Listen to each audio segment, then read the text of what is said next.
It's race one of the 2025 Pirelli Dutch Round underway.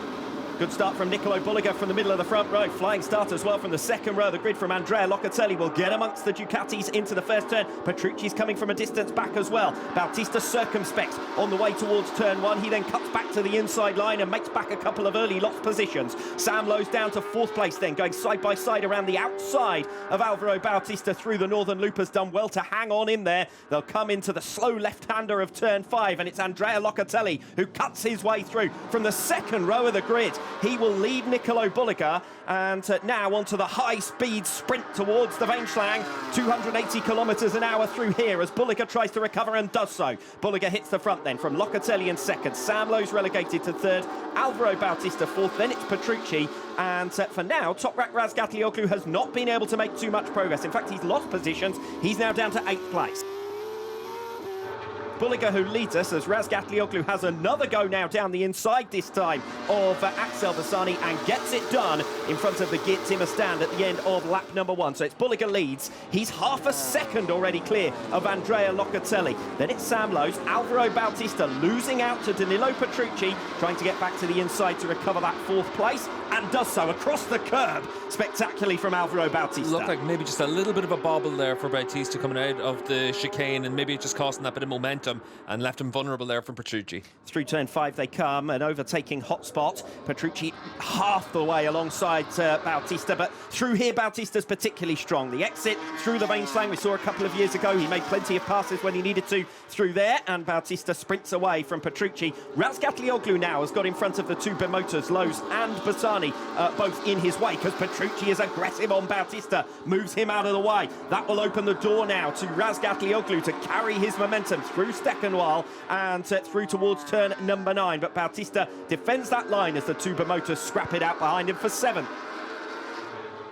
Bautista too will want to get a move on here, but Razgatlioglu is going to be the latest rider to capture Bautista as a prisoner, and that means Toprack is now up into 5th place. Yeah, and for Toprack he's got Petrucci in front of him. Combative Petrucci, always difficult to overtake. We'll see what Toprack can do on that. As Van der Mark comes down the inside of Axel Bassani, really good recovery here from Van der Mark on the number 60 machine. He had limited running during free practice. Only 2 riders did less laps than him yesterday, and for Van der Mark he's now able to start his recovery right. Just to say off the line as well, Tas McKenzie from the 5th row of the grid jumped off the line, stopped, and that's why he's lost all of his ground. Slowest corner on the circuit, 60 kilometres an hour. Toprack Razgatlioglu gets alongside Danilo Petrucci and is through for 4th place. Bautista now in the run towards the Weinschlang has an opportunity, but Petrucci knows it's coming and he covers that line. There's 3 riders really in a dogfight here for 4th and 5th position. Yeah. Danilo Petrucci was aggressive on Alvaro Bautista to come through on him. Bautista won't spare any prisoners. If he gets half an opportunity, it'll be through acceleration, down the Weinschlang and towards turn 6 that Bautista will try and have a go at Petrucci. This is one of his fastest areas on the circuit, but it's difficult to go side by side through there, and again Petrucci covers the inside line well in this race for 5th position. Yeah. Bautista with a slightly wider line. That will now give him the inside on the switch and the change of direction into Steckenwald, and lap number 4, Bautista is finally released from the clutches of Danilo Petrucci. Yeah, the momentum in 6 and 7 is always good for Alvaro Bautista, and he's able to keep himself on that inside line into the right-hander, and that's what sets up that move on Petrucci. Toprack might come under attack now from Alvaro Bautista. He does. Bautista making more great progress. This is looking good for Alvaro Bautista. It's that same place for Bautista. It was interesting to ride on board with Toprack, looking at Lowe's on another Ducati, able to hold that line a little bit easier, able to get the bike turned over, and Toprack ended up being vulnerable to Bautista then as well. We're watching a 4-rider fight really for 2nd and 3rd positions. The race leaders checked out. Bautista with great acceleration tries to go all the way around the outside of Lowe's, but Lowe's still has the line. And you saw the bobble for Lowe's again. He's riding as hard as he can to try and keep these riders at bay. He's up there in the podium spots. He doesn't want to give it up. New personal best on lap 5 was a 1:34.2, but Bautista's into the 1:33s, and Razgatlioglu ducks off the final chicane at the end of lap 6 to pull alongside Bautista and then past Sam Lowe's under braking in towards turn 1. So 2 moves in one go for Razgatlioglu, immediately leapfrogs from 5th to 3rd, and Bautista must immediately now get through on Sam Lowe's to avoid Toprack Razgatlioglu escaping away. Here goes Bautista. Down goes Bautista and takes out Sam Lowes as well. Real disappointment for Alvaro Bautista. The best speed we've seen from him this season so far. And it ends in the gravel trap on lap 7 of race 1 at this Pirelli Dutch round. Yeah, 2 race 1 crashes in a row for Alvaro Bautista. Last time out it was with Scott Redding in Portimao, this time with Sam Lowes. And for those 2 Ducati riders, they'll stalk off after that one. And for Alvaro Bautista, it's another massive chunk of points gone, and his championship challenge, we mightn't even be at the quarter point of the season. It's done. Yes, the problem for Bautista in particular is you would have expected him to have the pace in the second half of this race to at least go after second position. Bulliger's away and gone 3.6 seconds up the road. So you almost feel as though Razgatlioglu getting in front of him and starting to build a gap was impatience from Bautista. Yeah, it's one of those things where Alvaro can see how much is moving around underneath him and what's happening for Sam in front of him. He wants to make sure he's able to come through. You can see there Alvaro just having a chat with Sam there as well. He knows that it's his mistake that's cost them both a good point scoring race. And for Alvaro, you have to be in a position to make moves, but we see so many times into this corner, riders tuck the front, just carrying that little bit too much speed, a little bit too much lean angle on the inside line. And unfortunately for Bautista, it leads to a crash. Unfortunately for Lowes from the pole, a really good chance to score good points is gone as well. Lap 8 of 21, Bulliger leads the way ahead of Andrea Locatelli and Toprack Razgatlioglu. Big gap now has opened behind Toprack to Danilo Petrucci, so there's a real chance here for Andrea Locatelli to be on the podium. We might well find ourselves in a very familiar situation to race 1 in Portimao. Look at how much has changed in a lap. Suddenly Bautista's gone, Lowes is gone, Alex Lowes has just crashed as well at turn 5. And suddenly we are left with a situation where Toprack is going to come through on Locatelli, and then the battle at the front of the field will settle down. Razgatlioglu, his former teammate, is visibly faster. Hasn't been able to find a way through just yet, but on the change of direction, he will lunge down the right-hander, turn 8, and Razgatlioglu finally up into second position. Another damage limitation ride in prospect for Razgatlioglu, with Bulliger leading the way.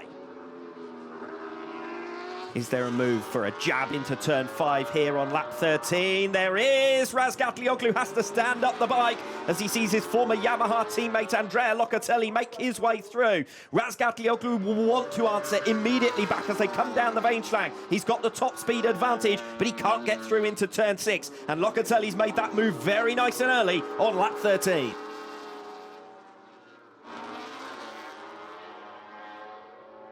We return our focus to the last of the podium spots. Toprack Razgatlioglu on the grass, desperately trying to maximise the width of the track here in Assen. But it's not going to be enough, surely, to hold on ahead of Danilo Petrucci, who's going to make an aggressive pass here for third position. And Petrucci is now up into the podium spots. And I'm afraid Razgatlioglu has just got no pace whatsoever. Yeah, he really is struggling right now, Toprack. We'll see if he's able to try and answer back to Petrucci, but not able to do that in the run down in towards turn 8.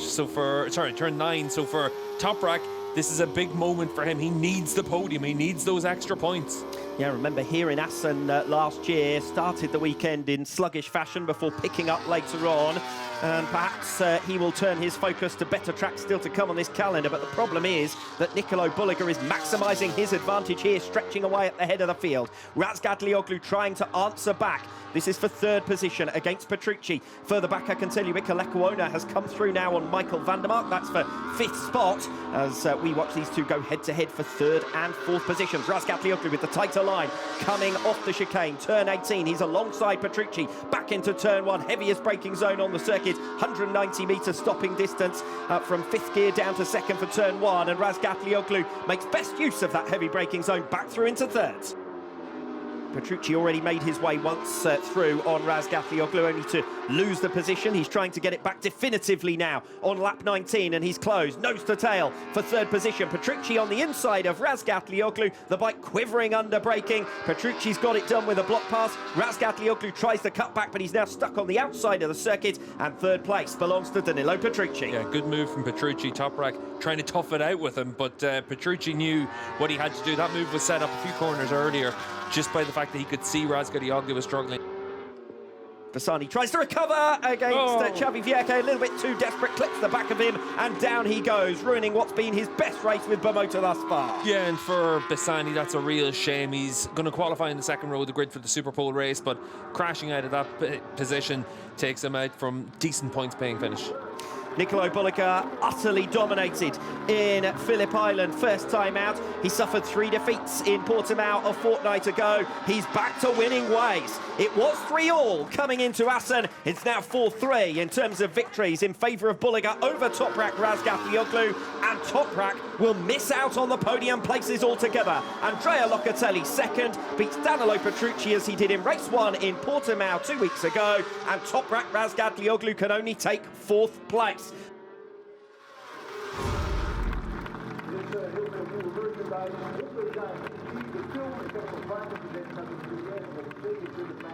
Ik heb al wat beelden gezien.